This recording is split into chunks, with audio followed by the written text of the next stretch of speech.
I would definitely agree with her on that with the skin being so dry. However, part of her reason for being why it's so dry, she's got a lot of skin cell buildup that's dead and wants to leave but can't because it's probably got a lot of the oil that's kind of keeping the skin cells glued together, that they're just stuck on there and just waiting for her to, hey, get us off, you know? Hey gorgeous gals, welcome back to Contour Image, where I help you build confidence through your image. My name is Sharon Ports. I'm a California licensed esthetician, and we're gonna do another Reddit question on Reddit about skin. So we're gonna get right into it. So this one, she talks about how do I fix irritated, damaged skin from soap? And she says, under her picture here, it's been 2 years since I stopped using this acne soap and creams. Ever since I have been trying to get hydration back into my skin and fix my barrier, but with no improvement help. And then she says kind of in the bottom here, I have tried everything from, she says HA, but I think she meant AHA, which is alpha hydroxy acids, which are medium grade peels such as glycolic acid, lactic acid, things like that. So she says she's tried everything from AHAs to ceramides to oils, occlusives, you name it. Please help. What am I doing wrong? I've attached the ingredients from the products I've used, also another cream that I don't have ingredients for. I'm not going to get too much into the products or the ingredients so much at this moment. But what we're going to see here, let's kind of zoom up to her face. And we are going to kind of see that she does have definitely some irritation around the brows. I don't know if she's just recently plucked hairs or what. So it's kind of funny how I see it just around there.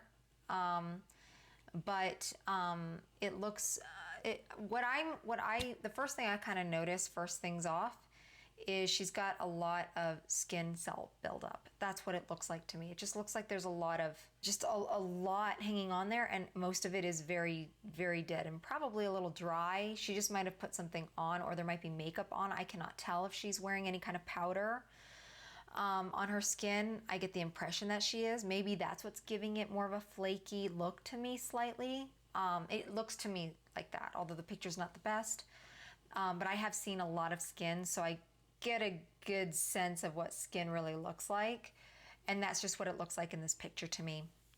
I'm also noticing a little bit of irritation around the nose here, a little on the nose, maybe a little bit slightly in the cheek area. And then I'm also noticing it here in the chin area as well.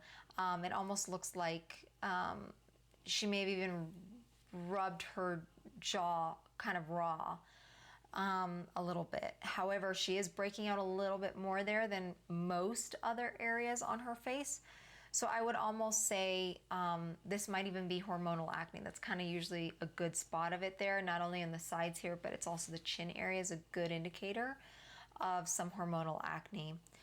Let me see, I think she had another picture. Yeah, she has one more picture here of herself. And I don't know again if she's put on any oil or lotion or what. If she hasn't, she looks very oily. She looks like she has very oily skin. Again, I'm seeing a lot of buildup, from here. Can't see much of her chin. This is kind of in the way. The other thing I notice here is her lip. Her lip's not doing so well either, and I would say that that might be a deficiency in vitamin C. But I'm not 100% sure. It's a possibility, which can also be a good indicator of what could cause acne as well. If you don't have enough vitamin C, sometimes that can be a cause of acne. Something you probably don't hear every day. And it's something you have to ingest. This is not something like you put vitamin C so much on your skin, you can do that to help it out a little, but it's really an internal issue. So it's really like you need to have some vitamin C in your diet. You need to maybe even, get some vitamins for it. I don't see it here so much on her lip here, but in that last picture, it looked very much so. So I would ask her a little bit more. She said she was using, did it say salicylic? She just said acne soap and creams. So the problem with the acne area is they use a lot of products that help to dissolve and break down oil and help kill bacteria and everything, but a lot of the times those things are also very drying. And she did mention ever she knows her skin is dry, she's trying to rehydrate it, but nothing's working. So I would definitely agree with her on that, with the skin being so dry. However, part of her reason for being why it's so dry, she's got a lot of skin cell buildup that's dead and wants to leave but can't, because it's probably got a lot of the oil that's kind of keeping the skin cells glued together, that they're just stuck on there and just waiting for her to, hey, get us off, you know. And rub scrubs are really more of a scratching kind of deal that probably won't work too well. So my suggestion would be, if I had her walk into my office, I would say, besides getting more information on her history, what she's used, how long she's had it, the whole scope here, more than likely I would still probably say, hey, all right, so let's look into a good cleanser for you, but also my main focus for you would be to properly exfoliate and hydrate your skin. And I know she's already got the hydration problem kind of in her head, knowing that that's already a problem and she needs to do that. But if you properly exfoliate the skin with something, what I like to use is enzymes. They're very gentle and they're natural. They're found in fruits and vegetables that break down. They actually are used in the fruits and vegetables to help break down the fruit and vegetables, and that actually is the rotting process. But what we can utilize that for on the skin is that when they're placed on the skin and kept active, they will start to dissolve the dead skin cells on top.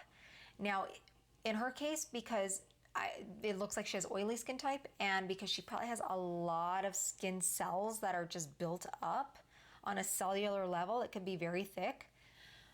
It would take us some time to really kind of chisel down and let it kind of dissolve over a period of time. But over time, she will start to notice it's starting to even out. It's starting to become more softer and smoother. It will also create a hydrating effect, because it will create the skin cells at the bottom to rush up at the top a little bit faster and stimulate the skin, bringing water up from the bottom to the top of the skin a little more, which will create that softer, smoother, hydrated feel a little bit. It will also reduce, of course, like I said, it'll dissolve the skin cells. And it will also help with, brightening the skin, reducing any aging.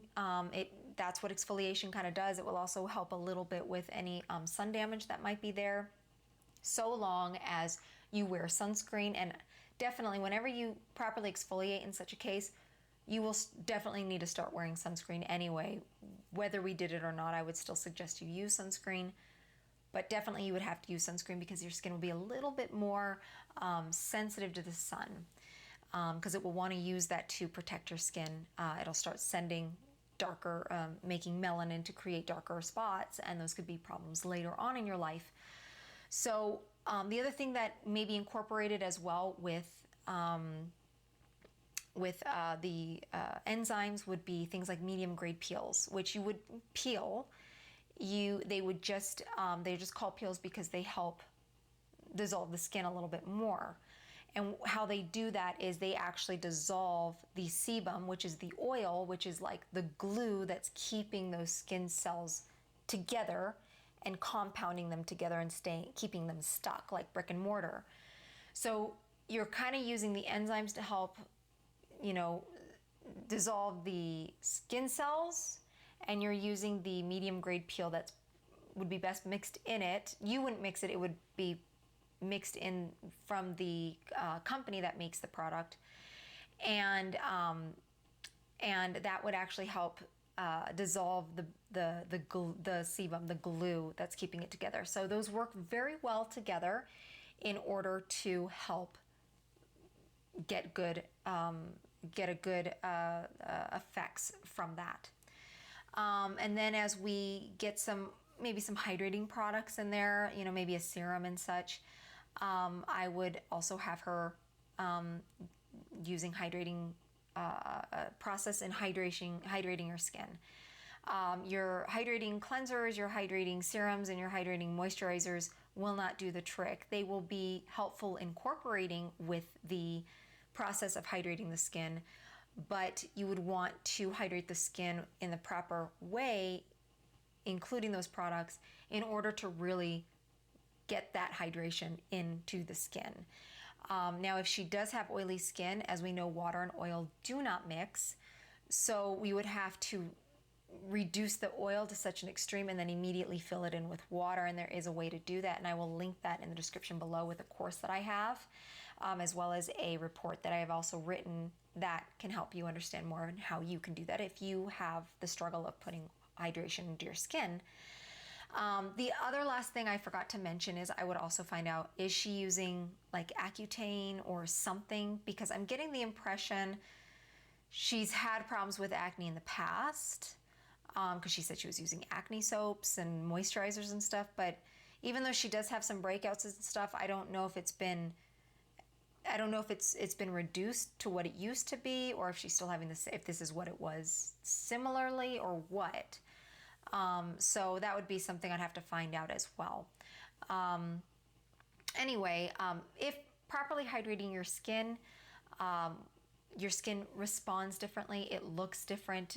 You'll even see it just feels different, and it just works very well once the skin is properly hydrated. So if you are interested in any of the information that I've given, I will put the links down below, and I will also put down a free skin type quiz. If you want to take that, that would be great. If you want to know more about your skin type, or if you don't know what your skin type is, or if you're unsure of your skin type, this quiz will definitely help you narrow it down to exactly what your skin type is. And it'll give you a free PDF to explain a little bit about your skin type, as well as the products and ingredients you would look for in skincare products to help with your skin type and help balance it out. And also give you a proper skincare regimen, step by step, as to when and how you would use those products to help balance your skin type and create a better skin regimen and have much more beautiful, healthy, glowing, youthful skin. So I will put that down in the description, like I said. And if you have any questions or anything, please put them down in the comments below. Give this video a thumbs up if you find this information helpful. And I just want to say thank you so much for joining me here at Contour Image. And just remember to stay beautiful for life.